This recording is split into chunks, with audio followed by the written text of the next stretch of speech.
جی، اس وقت میں وزیر اعلیٰ سیکریٹریٹ میں موجود ہوں اور ہمارے ساتھ اس وقت نگران وزیر اعلیٰ میر علی مردان خان ڈومکی صاحب موجود ہیں۔ سر، بہت شکریہ، آپ نے وقت دیا۔ سب سے پہلا سوال تو افغان مہاجرین کے حوالے سے ہے کہ اب تک کتنے افغان مہاجرین جو ہے چمن بارڈر سے کراس کر چکے ہیں اور کیا اسٹیٹس ہے، کیونکہ ہولڈنگ کیمپس کے حوالے سے بھی کہا جا رہا ہے کہ انہیں جو ہے تکلیف ہے اور مشکلات کا سامنا ہے، تو اس حوالے سے گورنمنٹ کیا فیسلیٹیٹ کر رہی ہے؟ بسم اللہ الرحمن الرحیم۔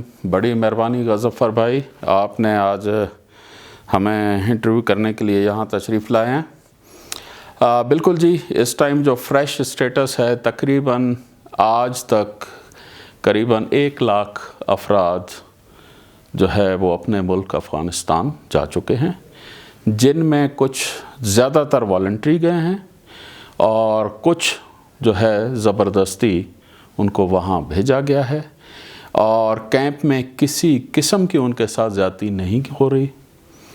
اور ہمارے پہلے دن ہم نے اعلان کیا تھا کہ وہ ہمارے بھائی ہیں، ان کو باعزت طریقے سے، اول تو وہ خود والنٹری چلے جائیں، ادروائز ان کو زبردستی پکڑ کے باعزت طریقے سے ان کے ملک بھیجا جائے گا۔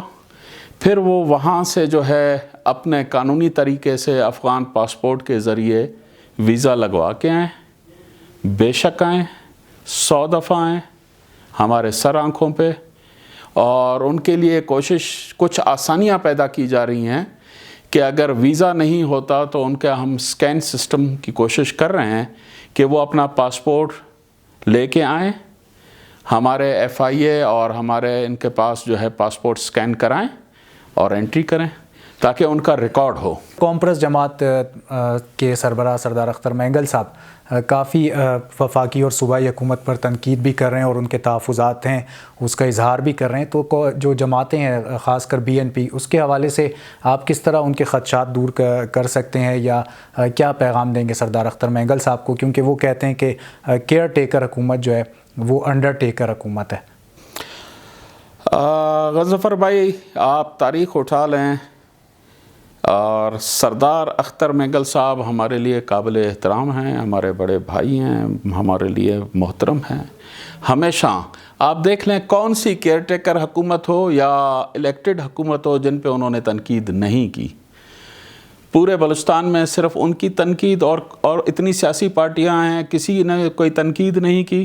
اب وہ کیئر ٹیکر بولیں یا انڈر ٹیکر بولیں، اور ہم سے پہلے بھی جو حکومت بھی، ان میں بھی وہ بلوچستان میں آخری ادوار میں ان کی پارٹی شامل رہی ہے، تو تنقید تو وہ کرتے رہتے ہیں۔ تنقید شاید سیاست کا حسن ہے اور سردار صاحب اس سے زیادہ مستفید ہوتے ہیں۔ سر، الیکشن قریب ہے تو کیسے سیاسی جماعتوں کو کے ساتھ روابط قائم کریں گے، کس طرح سے انہیں یقین دلائیں گے، کیونکہ یہ تو سیاسی جماعت ایک ہولڈ رکھتی ہے؟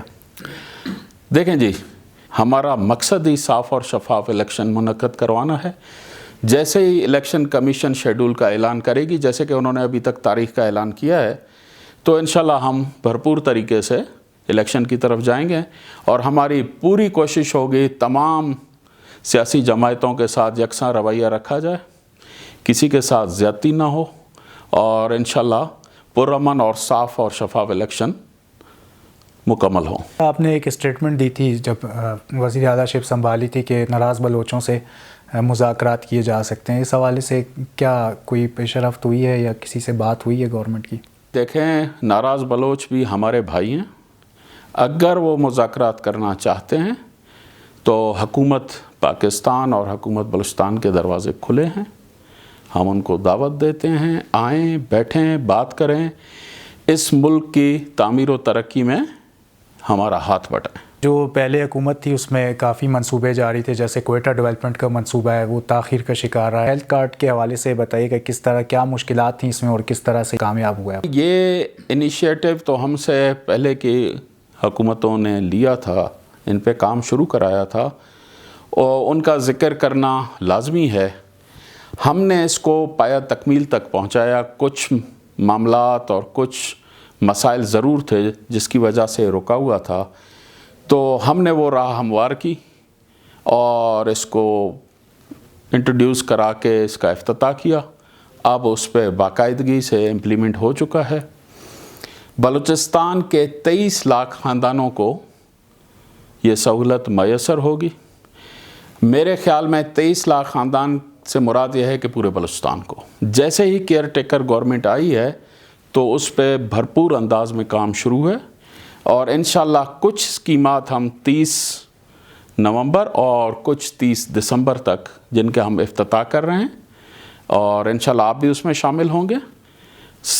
سریاب روڈ 95% سے زیادہ مکمل ہے, لنک بادینی 95+ ہے, اور جس میں ریڈیو اسٹیشن روڈ ہے اس پہ ذرا کام سلو ہے, اس کے ٹھیکیدار کو ہم نے نوٹسز جاری کیے ہیں, وہ بھی اپنے کام میں کافی حد تک تیزی لائے ہیں.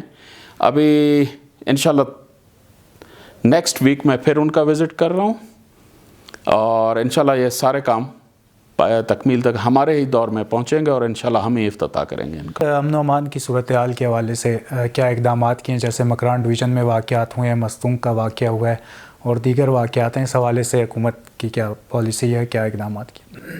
امن و امان کے حوالے سے تو آپ دیکھ لیں پورے ملک میں امن و امان کا مسئلہ چل رہا ہے, چلتا رہتا ہے وقتاً فوقتاً. باقی ہماری پوری کوشش ہے کہ اس پہ کنٹرول کیا جائے.